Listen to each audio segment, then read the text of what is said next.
Relations internationales, le calme avant quelle tempête? Je vais vous lire un excellent article de Thierry Meyssan que j'ai trouvé sur volternet.org. Thierry Meyssan est un très grand spécialiste francophone du Moyen-Orient. Il nous informe donc régulièrement sur la situation officieuse du Moyen-Orient. Toutes les questions internationales sont suspendues aux élections législatives états-uniennes. Les partisans de l'ancien ordre international misent sur un changement de majorité au Congrès et une destitution rapide du président Trump. Si l'hôte de la Maison-Blanche s'y maintient, les promoteurs de la guerre contre la Syrie devront y admettre leur défaite et trouver d'autres champs de bataille à travers le monde. Au contraire, si Donald Trump perd les élections, le conflit en Syrie sera immédiatement relancé par le Royaume-Uni. La période actuelle, qui s'étend de l'annonce de la réponse russe à la destruction de son Ilyushin 20 aux élections législatives états-uniennes du 6 novembre 2018, est particulièrement incertaine. On est un petit peu comme à l'entre-deux-guerres, entre 14-18 et 39-45.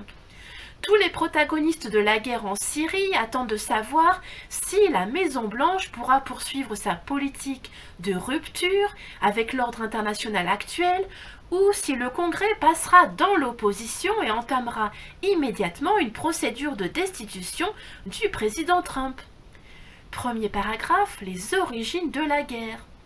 Il est désormais clair que le projet initial des États-Unis, du Royaume-Uni, d'Israël et de l'Arabie saoudite, ainsi que du Qatar, ne se réalisera pas. Pas plus que ceux de la France et de la Turquie, deux puissances qui sont plus tardivement entrées en guerre contre la Syrie. Nous devons nous souvenir non pas de la manière dont nous avons retenu le début des événements, mais ce que nous avons découvert depuis à ce sujet. Alors que l'on présentait les manifestations de Deraa comme une révolte spontanée, je cite, face à la répression d'une dictature, nous savons aujourd'hui qu'elles avaient été longuement préparées par des puissances étrangères. Par ailleurs, nous devons cesser de croire que tous les membres d'une coalition qui s'unissent pour parvenir à un même objectif, un même but, partagent forcément tous la même stratégie. Quelle que soit l'influence de l'un ou de l'autre, chaque État conserve sa propre histoire, ses propres intérêts et ses propres buts de guerre. Les États-Unis poursuivaient la stratégie de l'amiral Arthur Sebrowski de destruction des structures étatiques du Moyen-Orient élargies. Il s'appuyait sur le Royaume-Uni qui mettait en œuvre quant à lui la stratégie de Tony Blair visant à placer les frères musulmans au pouvoir dans la région. Et sur Israël qui reprenait la stratégie d'Oded Yainon et de David Weusser de domination régionale. Les armes furent entreposées à l'avance par l'Arabie saoudite dans la mosquée Omar et le Qatar inventa l'histoire des enfants dont on avait arraché les ongles. À l'époque, l'Arabie saoudite ne cherchait ni à imposer une nouvelle politique à la Syrie, ni même à renverser son gouvernement. Riyad entendait exclusivement interdire à un non-sunnite d'en être le président. Par une étrange évolution historique, les wahhabites qui, il y a 2 siècles, considéraient aussi bien les sunnites que les chiites comme des hérétiques et appelaient à tous les exterminer s'ils ne se repentaient pas, se posent aujourd'hui comme défenseurs des sunnites et tueurs des chiites. Quant au petit émir du Qatar, il prenait sa revanche après l'interruption de son projet de gazoduc en Syrie. La France, quant à elle, qui aurait dû participer au complot en vertu des accords de Lancaster House, fut tenue à l'écart en raison de ses initiatives imprévues en Libye. Le ministre des Affaires étrangères, Alain Juppé, tenta de pousser la France à rejoindre les comploteurs, mais l'ambassadeur à Damas, Éric Chevalier, qui constatait sur le terrain la distorsion des faits, freinait les 4 fers. Lorsque la France fut réadmise au sein du complot, elle poursuivit son objectif de 1915 de colonisation de la Syrie, dans la suite des accords Sykes-Picot-Sazonov. De même que le mandat français sur la Syrie avait été considéré comme transitoire par rapport à la colonisation durable de l'Algérie, il est considéré au XXIe siècle comme secondaire par rapport au contrôle du Sahel. En outre, tentant de réaliser son vieil engagement, Paris pousse à la création d'un foyer national kurde sur le modèle de ce que les Britanniques avaient fait en 1917 avec les Juifs en Palestine. Pour ce faire, il s'allia à la Turquie qui, au nom du serment national d'Atatürk, envahit le nord du pays afin d'y créer un État où expulser les Kurdes de Turquie. Si les buts de guerre des 4 premiers agresseurs sont compatibles entre eux, ceux des 2 derniers ne le sont pas avec les autres. Par ailleurs, la France, le Royaume-Uni et la Turquie sont 3 anciennes puissances coloniales. Elles cherchent toutes les 3 à imposer leur pouvoir sur le même trône. La guerre contre la Syrie a donc réactivé leur rivalité passée. Second paragraphe, l'épisode Daesh au sein de la guerre contre la Syrie et l'Irak. Fin 2013, le Pentagone révisa ses plans dans le cadre de la stratégie Srebrovski. Il modifia ses plans initiaux tels que révélés par Ralph Peters, leur substituant le plan de Robin Wright de création d'un Sunnistan, je cite, à cheval sur la Syrie et l'Irak. Cependant, en septembre 2015, le déploiement de l'armée russe en Syrie pour faire obstacle à la création du Sunnistan par Daesh ruina les projets des 6 principaux partenaires de la guerre. Les 3 ans de guerre qui suivirent répondirent à un autre objectif. D'une part, créer un nouvel État à cheval sur l'Irak et la Syrie dans le cadre de la stratégie Srebrovski et d'autre part, utiliser Daesh pour couper la route de la soie que la Chine de Xi Jinping souhaitait réactiver et maintenir ainsi la domination continentale du parti occidental. Troisième paragraphe, la victoire syrienne et russe et le retournement des États-Unis. L'affaire de la destruction de l'Ilyushin 20 le 17 septembre 2018 a fourni à la Russie l'occasion de terminer cette guerre à rallonge et de s'accorder avec la Maison-Blanche contre les autres agresseurs. C'est la réédition à plus petite échelle de la réaction soviético-US à la crise de Suez de 1956.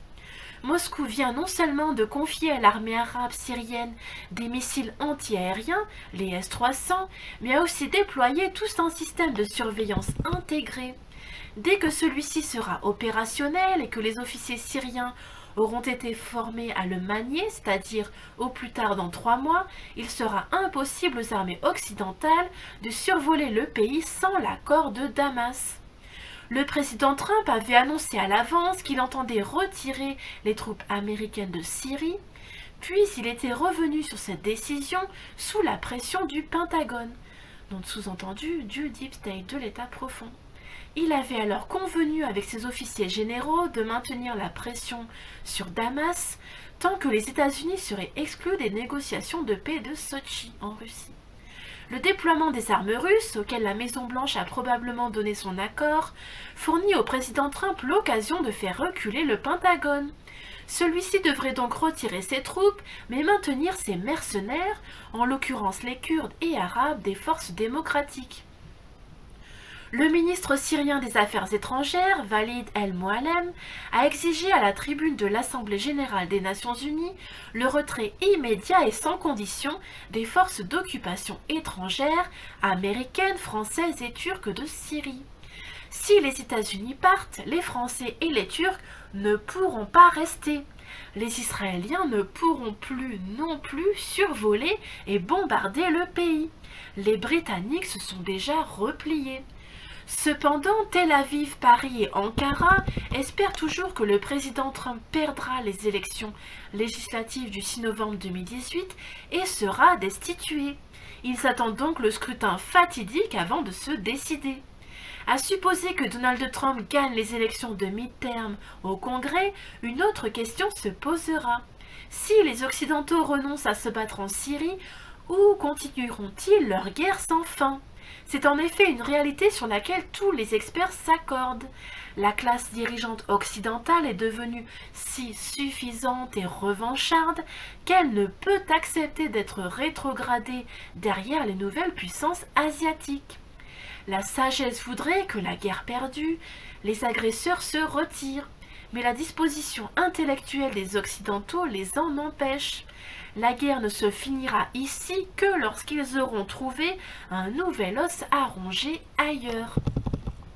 Seul le Royaume-Uni a imaginé sa réponse.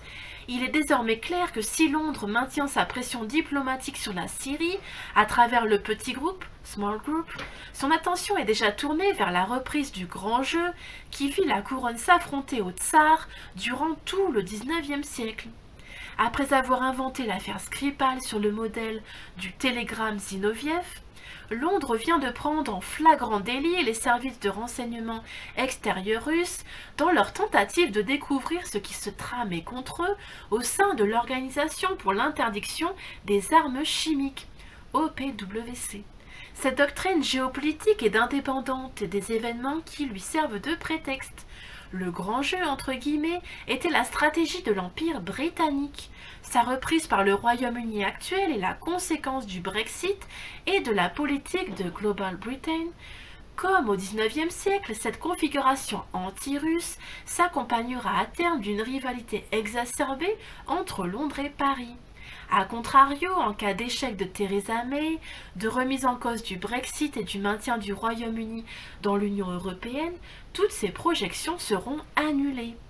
Si la France envisage dès à présent de quitter le Moyen-Orient pour se concentrer sur le Sahel en Afrique, la position des États-Unis est beaucoup plus problématique. Depuis le 11 septembre 2001, le Pentagone jouit d'une certaine autonomie. Les 10 commandants au combat des forces armées ne peuvent recevoir d'ordre du président du comité d'état-major joint, mais uniquement du secrétaire à la défense. Avec le temps, ils sont devenus de véritables vice-rois de l'Empire américain, une fonction qu'ils n'ont pas l'intention de voir réduire par le président Trump. Certains d'entre eux, comme le commandant pour l'Amérique du Sud, Southcorn, entendent poursuivre la stratégie de l'amiral Sebrowski malgré les objurgations de la Maison-Blanche. Il reste donc beaucoup d'incertitudes pour le moment. Le seul pas franchi concerne Daesh. Durant 3 ans, les Occidentaux prétendirent combattre l'organisation terroriste tout en lui livrant des armes. Aujourd'hui, Donald Trump a ordonné de mettre fin à l'expérience d'un État explicitement terroriste, le califat, et les armées syriennes et russes ont repoussé les djihadistes. Les Occidentaux ne veulent pas voir leurs amis rebelles modérés, désormais qualifiés de terroristes, refluer chez eux. Par conséquent, qu'ils l'avouent ou non, ils souhaitent leur mort en Syrie. Ce sont les élections de mi-terme aux États-Unis qui diront si la guerre se poursuit en Syrie ou si elle se déplace sur un autre champ de bataille à l'échelle du globe.